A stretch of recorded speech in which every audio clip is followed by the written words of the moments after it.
BJP ने जारी किया है नेशनल कॉन्फ्रेंस का रिपोर्ट कार्ड। जी हां, रिपोर्ट कार्ड में वादों में विफल होने के बाद वादे पूरे करने में नाकाम रही है एनसी, ये बीजेपी का इल्जाम है।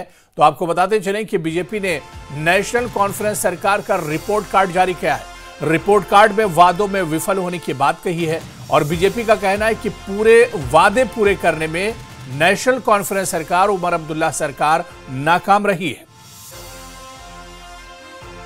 तो बीजेपी ने नेशनल कॉन्फ्रेंस सरकार का रिपोर्ट कार्ड जारी किया है और रिपोर्ट कार्ड में वादों में विफल होने की बात कही है। बीजेपी का कहना है कि नेशनल कॉन्फ्रेंस सरकार, उमर अब्दुल्ला सरकार वादे पूरे करने में नाकाम रही है और पिछले एक साल में सिर्फ अवाम को गुमराह किया गया है। पिछले एक साल में उमर अब्दुल्ला सरकार ने कोई काम नहीं किया है और ऐसे में जम्मू कश्मीर के लोग अपने आप को ठगा हुआ महसूस कर रहे हैं।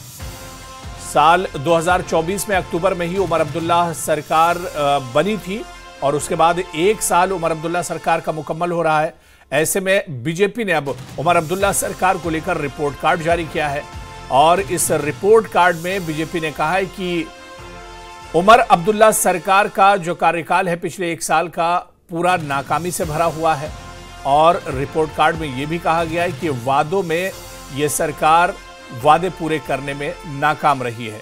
जो चुनावी वादे किए गए थे और चुनाव के वक्त जो बड़े बड़े वादे किए गए थे, जो बुनियादी मसाइल को लेकर वादे किए गए थे, वो वादे भी उमर अब्दुल्ला सरकार ने नहीं पूरे किए।